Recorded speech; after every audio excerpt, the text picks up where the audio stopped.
এবার আমরা যে প্রশ্নটা নিয়ে আলোচনা করব সেটি হলো এ বি সি ঘটনা তিনটি এমন যে P of A equal to 0.3, P of B equal to 0.4, P of C equal to 0.8, P of A intersection B equal to 0.08, P of A intersection C equal to 0.28 এবং P of A intersection B intersection C equal to 0.09 যদি P of A union B union C greater equal to 0.75 হয়, তবে দেখাও যে 0.23 less equal to P of B intersection C less equal to 0.48। চলো আমরা এই প্রশ্নের উত্তর করি। আমরা প্রথমেই P of A union B union C এর ফর্মুলাটি লিখব।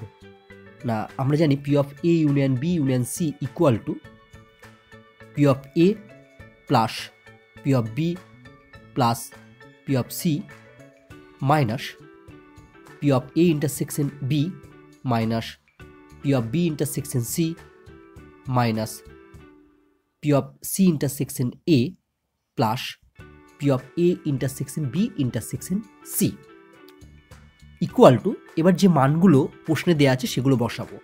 প্রথমে আমরা পি অফ এ এর মান বসাবো। না, পি অফ এ এর মান হচ্ছে 0.3 প্লাস পি অফ বি এর মান বসাবো হচ্ছে 0.4 প্লাস পি অফ সি এর মান বসাবো 0.8 minus P of A intersection B এর মান বসাবো 0.08 minus P of B intersection C এর মান দেওয়া নেই প্রশ্নে, তাই আমরা লিখব minus P of B intersection C minus P of C intersection A এর মান বসাবো আমরা হচ্ছে 0.28 plus P of A intersection B intersection C এর মান আমরা বসাবো হচ্ছে 0.09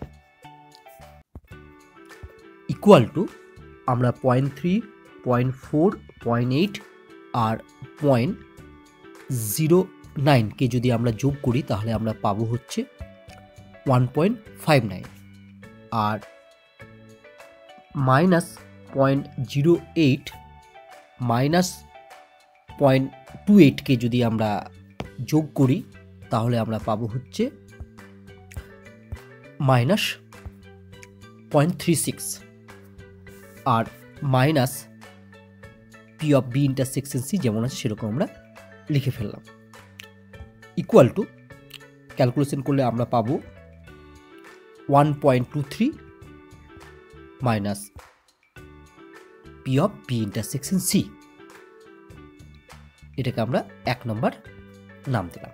তাহলে আমরা পেলাম P of A union B union C equal to 1.23 minus P of B intersection C. এবার দেখো প্রশ্নে দেয়া আছে P of A union B union C greater equal to 0.75।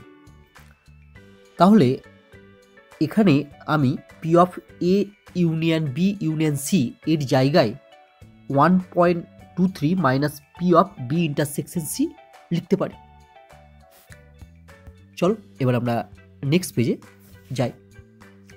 তাহলে আমরা লিখব এখন P of A union B union C greater equal to 0.75, এটা প্রশ্নে দেওয়া আছে। Implies P of A union B union C এর মান বসালে আমরা পাবো 1.23 minus P of B intersection C greater equal to 0.75। কোথা থেকে পেলাম এটা? না, ইউজিং 1 ইমপ্লাইজ 1.23। এবার যদি আমরা এই 0.75টাকে বাঁ দিকে নিয়ে আসি তাহলে আমরা লিখতে পারবো মাইনাস 0.75 গেটার ইকুয়াল টু এই minus P of B intersection সিকে যদি আমি ডান দিকে নিয়ে যাই তাহলে আমরা লিখতে পারবো greater equal to P of B intersection C. This implies calculation করলে আমরা পাবো 0.48 greater equal to P of B intersection C. Implies এটাকে যদি আমরা ঘুরিয়ে লিখে দিই তাহলে পাবো P of B intersection C, তাহলে গেটার ইকুয়াল টুটাও ঘুরিয়ে লিখলে হবে লেস ইকুয়াল টু 0.48। এটা আমরা 2 নম্বর নাম দিলাম।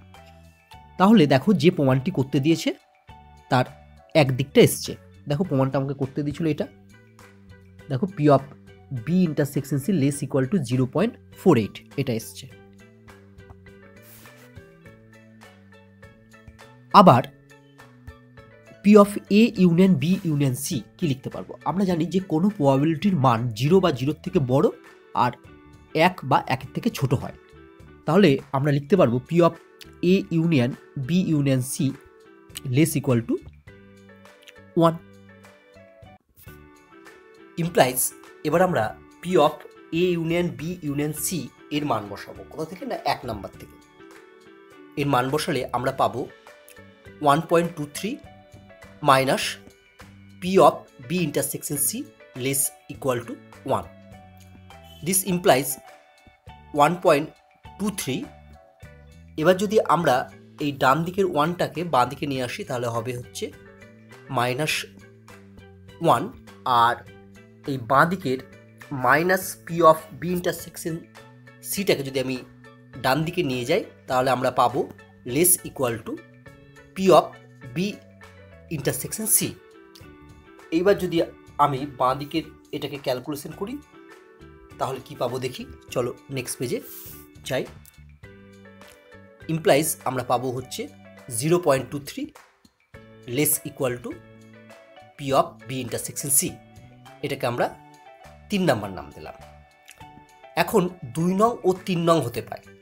আমরা প্রথমে 3 নং হতে যেটা পাই সেটা লিখছি। না 3 নং হতে আমরা পেয়েছি 0.23 less equal to P of B intersection C. এবার দেখো 2 নম্বর থেকে আমরা কি পেয়েছি, দেখো 2 নম্বর থেকে আমরা পেয়েছি P of B intersection C less equal to 0.48। তাহলে এখানে যদি আমরা আবার 2 নম্বর ইউজ করি তাহলে লিখতে পারবো P of B intersection C less equal to 0.48। দেখো এটাই আমাকে প্রমাণ করতে দিয়েছে, তাহলে হয়ে গেল প্রুফ।